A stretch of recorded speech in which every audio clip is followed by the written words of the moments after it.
উঠতি ফাস্ট বোলারদের মাসেলস ঠিক করতেন বিখ্যাত cricket coach Kartik Basu.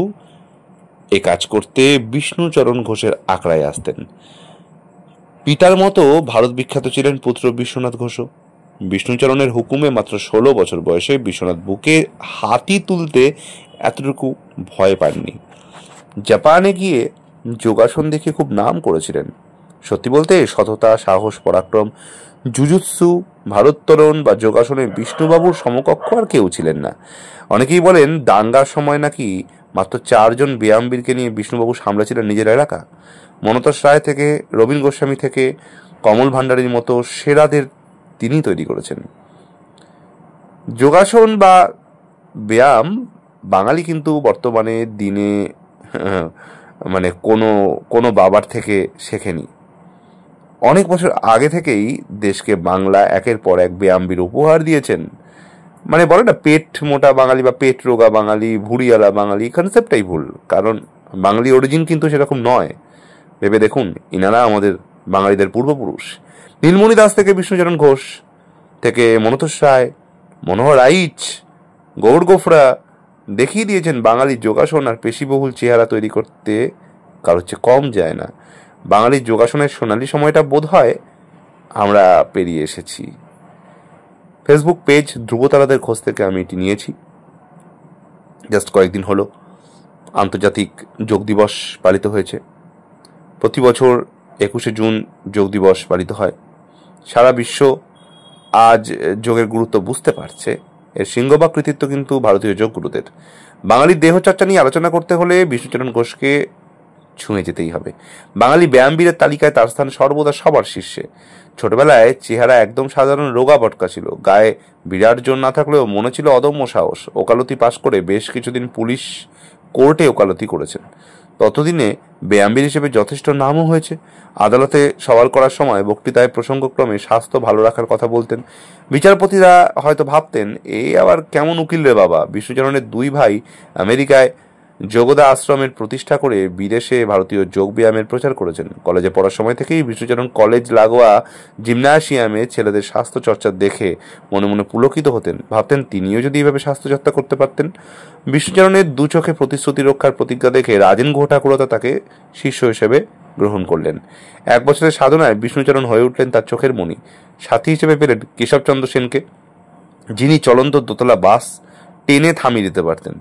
Gymnast বলাই রায়, প্যারালাল বারের মণি রায়, পালোয়ান কামাখ্যা গাঙ্গুলি 2 মণ লোহার বল দাপাদাপি করতেন, যিনি সেই বানেশ্বর সরকার বুকে হাতি তোলা রেবা রক্ষীদের কেউ যখন তার শিষ্য, তখন কেউ বা আবার তার সহযোগী ছিলেন মনতোষ রায়ও। বিষ্ণুচরণ গড়ে তুলেছিলেন ব্যায়ামের আঁকড়া, ঘোষেস ফিজিক্যাল কালচার। বাঙালি যুবকরা সেই সময় অন্তত একবার ভারতশ্রী হওয়ার জন্য পড়ে থাকতেন ব্যায়ামাগারে। ব্যায়াম প্রদর্শনীর জন্য বিষ্ণুচরণ ঘোষ সদলে বহুবার বিদেশে প্রদর্শনী করে বুঝিয়ে দিলেন বাঙালি বীরের জাতি। নিউ ইয়র্কের কলম্বিয়া ইউনিভার্সিটির ব্যায়াম শিক্ষকও হয়েছেন বিষ্ণুচরণ বাবু। যোগ ব্যায়ামের মাধ্যমে বহুজনের রোগমুক্তি ঘটিয়ে তিনি সবার দৃষ্টি আকর্ষণ করেছিলেন। তার বহু শিষ্য ভারতশ্রী উপাধি পেয়েছেন। 6 ফুট 2 ইঞ্চি লম্বা, 132 কেজি ওজন, 48 ইঞ্চি বুকের ছাতি সম্পন্ন বিশ্বজয়ী বাঙালি। ভাতঘুম প্রিয়, অলস, শক্তিহীনতার অপবাদ ঘুচিয়ে বিশ্বের দরবারে গোবর গোহের উত্থান। নিজের বাহুবলের পরিচয়ে তিনি বাঙালির দুর্নাম ঘুচিয়েছেন। শুধু ভারত নয়, তিনি প্রথম এশীয় মল্লবীর, যিনি মার্কিন মুলুকি ইউরোপীয়দের নামে ঝামা ঘষে বিশ্ব কুস্তির আখড়ায় ভারতের জয়ধ্বজা উড়িয়েছিলেন। সেই ছেলের কুস্তির প্রস্তুতির জন্য যখন তার বাবা রামচরণ প্রয়োজনে ভিনদেশি প্রশিক্ষক আনাচ্ছেন, তখন তার মাতুল চারুচন্দ্র মল্লিক প্রকাশ্যে বলে বেড়াতেন মাসে 1000 টাকা খরচা করে রাম ছেলেটাকে গুন্ডা বানাচ্ছে। তিনি বাঙালির চিরকালীন কুস্তি আইকন বিশ্বজয়ী গোবর গুহ।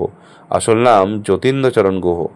বাঙালি গোবর গুহ হলেন একমাত্র ভারতীয় যিনি স্বীকৃত মতে সেই সময় বিশ্ব চ্যাম্পিয়ন কুস্তিগির হতে পেরেছিলেন। পালোয়ানি ঐতিহ্য এবং পদ্ধতি মূলধন করে ভরা যৌবনে ইউরোপ আমেরিকা চষে বেরিয়েছেন, লড়েছেন অসংখ্য বিদেশির সঙ্গে। সেই আমলে আর কোনো মল্লবীর তার মতো অসংখ্য বিদেশিদের সাথে মোকাবিলার সুযোগ পাননি। 1913 থেকে 1915 এই সালে দ্বিতীয় ইউরোপ সফরে স্কটল্যান্ডের সর্বোচ্চ র্যাঙ্কিংপ্রাপ্ত আন্তর্জাতিক খ্যাতিসম্পন্ন কুস্তিগির জিমি ক্যাম্পবেল, জিমি এসেনের মতো মল্লবীরদের হারিয়ে পাদপ্রদীপের আলোয় আসেন গোবর গুহ। অভিজাত বিত্তশালী পরিবারের সন্তান হিসেবে ভোগে বিলাসে ঐশ্বর্যের প্রাচুর্যে কৈশোর যৌবন কাটিয়ে উত্তরোধ্যায়ে থিতু হয়েছিলেন গোয়া বাগানের আকড়ায়। মাটির দেওয়াল, টালির ছাদের নিচে ওই আকড়া ছিল কিংবদন্তি মল্লাচার্য গোবর গুহের বার্ধক্যের বারাণসী। আকড়ায় বৈদ্যুতিক সংযোগ ছিল না, দুঃসহ গ্রীষ্মে ওই হাতের পাখাই ভরসা। কুস্তি তখন ধ্যান আর প্রাণ। তিনি তখন শিষ্য ও সাগরেদ গড়ছেন। গড়াই লক্ষ্য, গড়াই তার স্বপ্ন। কতজনকে তিনি নিজে হাতে গড়ে মানুষ করেছেন, তালিম দিয়ে কুস্তিগির বানিয়েছেন, তার ঠিকানা পাটিগণিতে অন্ততপক্ষে মেলাতে গেলে সংখ্যাটা কমপক্ষে কয়েকশো ছাড়িয়ে যাবে। কালে কালে তাদের অনেকে ভারতশ্রেষ্ঠ অপেশাদার কুস্তিগির হয়েছেন, তেমন পেশাদারি লড়াইয়ে সুনাম অর্জন করেছেন। পরিশেষে এটুকু বলা যায়, তিনি সোজা পথের প্রতীক ছিলেন। স্পষ্টবাদিতা ছিল তার চরিত্রের বড় গুণ। আজ আন্তর্জাতিক যোগ দিবস কয়েকদিন হলো পালন হয়েছে। দুই বাঙালি বিষ্ণুচরণ ঘোষ, গোবর গুহকে আমাদের শ্রদ্ধাঞ্জলি। আনন্দবাজার পত্রিকায় গৌতম ভট্টাচার্যের নিবন্ধ এবং ফিরে ফিরে চাই অজয় বসুর লেখা কলম, তার প্রবন্ধ, তার এই লেখা, এখান থেকে এটি সংগ্রহ করা হয়েছে। আমি ওনাদের সকলকে জানাই আন্তরিক ধন্যবাদ। সেই সঙ্গে একটা বড় ভিডিও এতক্ষণ ধরে মনোযোগ সহকারে শোনার জন্য আপনাদেরকে জানাই আন্তরিক ধন্যবাদ। নমস্কার, খুব ভালো থাকবেন।